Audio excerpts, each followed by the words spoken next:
What's up mga kabites? It's your resident biter, Really Bites. Welcome back to my channel. So today is another gym day. I just finished my workout. Very simple lang yung workout ko today. I did, ano bang ginawa ko? Arms. And nag-extra ako ng slight ng shoulders. And then I did core. So also, dapat ako maggawa ng body check today for my coach. Shout out Coach Franklin Diputado of Dumaguete sa Burn Room something na gym sa Dumaguete. So, link in the description. If you wanna contact him, his link is in the description as well. So, kung gusto niyo magpa-online coach wherever you are in this planet, pwede kayo magpa-online coach sa aking Master Franklin Diputado. He is a self-taught athlete and he started from scratch. He started from scratch. Anyway, so today I know just a brief backgrounder of our relationship with Franklin. Siya yung naging trainer ko before the pandemic for 5 years straight sa gym. And then, I had to leave Dumaguete. So, nandito na ako sa Manila.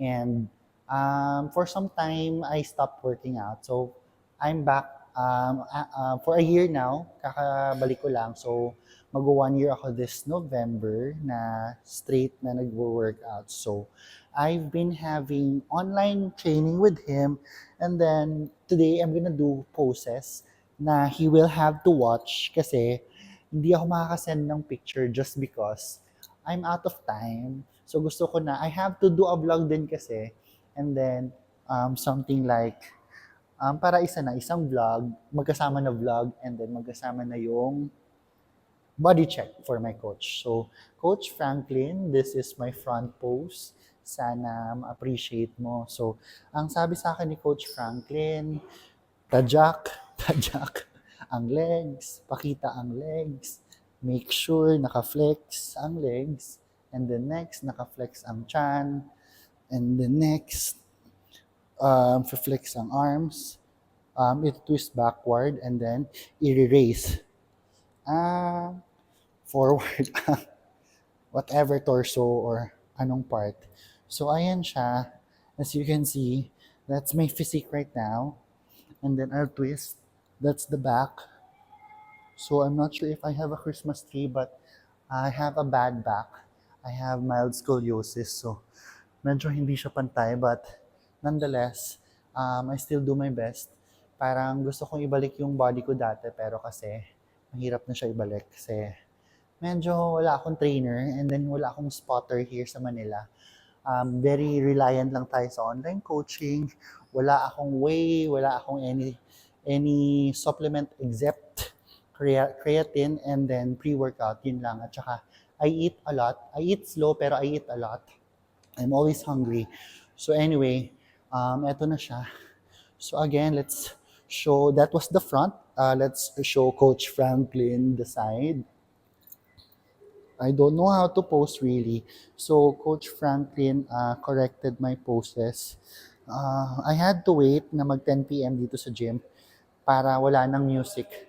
Para hindi tayo makopyright sa YouTube. And how many minutes na ba tayo nagkakwentuhan? Basta ganun na siya. So let's try to do the malapit. And dati wala pa akong chest, pero ngayon medyo may slight chest na ako. I really love the way I look right now, pero siguro if I go bigger, if I have clothes kasi I look slim or tiny or payat. Pero if I'm naked, if I'm nude, if I'm topless, medyo mas ano ako, parang mas na-appreciate yung physique ko pag naka topless or walang damit. So, I can go around naman being topless, di ba? Or being nude. So, anyway, eto yung aking other side. And then, for the back, may turo sa akin si Franklin, pero hindi ko sure kung magagawa ko siya. But, nakakatawa, paano ko ba gagawin? Basta ganun siya.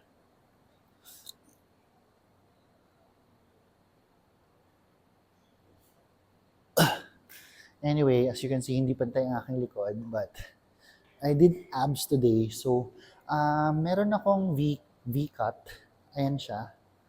I'm not sure if you can see, pero ayan siya. May V something ako dito. Sabi nila it's parang, ang tawag dito? Ah, genetics. I don't know if it's genetics kasi feeling ko wala talaga ako nito dati. And then bigla na lang siyang lumabas nung abs workout. So if you don't know my routine, andito sa baba yung link sa description, yung full routine ko ng abs. Andyan siya. And then, yung full routine ng cool down ko, andun din sa baba, yung TikTok video. So, ililabel ko na lang lahat. So, please just always check the description. And then, again, let's do other poses. I really don't know how to do it correctly. Pero, hopefully, Frank will be able to correct me every time. So, first, I really have to pajak, flex the legs, show the legs. Are you seeing the legs? Yeah, you're seeing the legs. And then, once you're seeing the legs, flex the abs, flex the core, push the air out, and then flex the biceps, twist it backward para lumabas yung bicep, and then forward yung chest, at erase ang shoulders. So, ganyan siya. Even yung posing, guys, actually also burns calories. Look, I'm sweating really hard right now. I'm sweating so much. Let me just see how long we've been talking to each other. So that's around 6 minutes already. So yeah, I'm really sorry na hindi ako nakaka-vlog masyado kasi I don't know. I just want to do other things, prioritize other things. But yeah, I think parang showing this side of me, aside from food vlogs, my fitness journey, um, parang I hope I will be able to inspire all of you na parang no matter how skinny you are, we exist and then we want to parang look parang na may laman tayo or kami. And hopefully you're hearing me with this microphone kasi it's the second time I'm using it and the first time parang medyo medyo nagcha-choppy siya nung memory full. But ayun, so ayan lang si abs. I'm not sure if you can see my abs, but yeah, that's abs. Oh, okay. This is a good thumbnail for this side. Thumbnail tayo here. Yeah. Hopefully, I'll reach 10 minutes. Anyway, guys, just make sure to follow all of my social media. Ang links po nasa baba po. And follow me sa TikTok, Instagram, and then Facebook. More active ako sa Instagram, no, sa TikTok at saka sa Facebook. So, just make sure to, check all of it there. If you are traveling to Manila, if you want to see places na where you want to eat, or bars you want to go to, nasa TikTok yon. And then, andun lang din. I always place details naman sa mga videos ko. And ayan, if you haven't yet, please do subscribe, click like, drop your comments, and follow everything na nasa baba. Read the description always and always. Again, see you next time. Bye-bye! Wait lang, look. I'm sweating. Grabe, kakapost ko lang yan ah.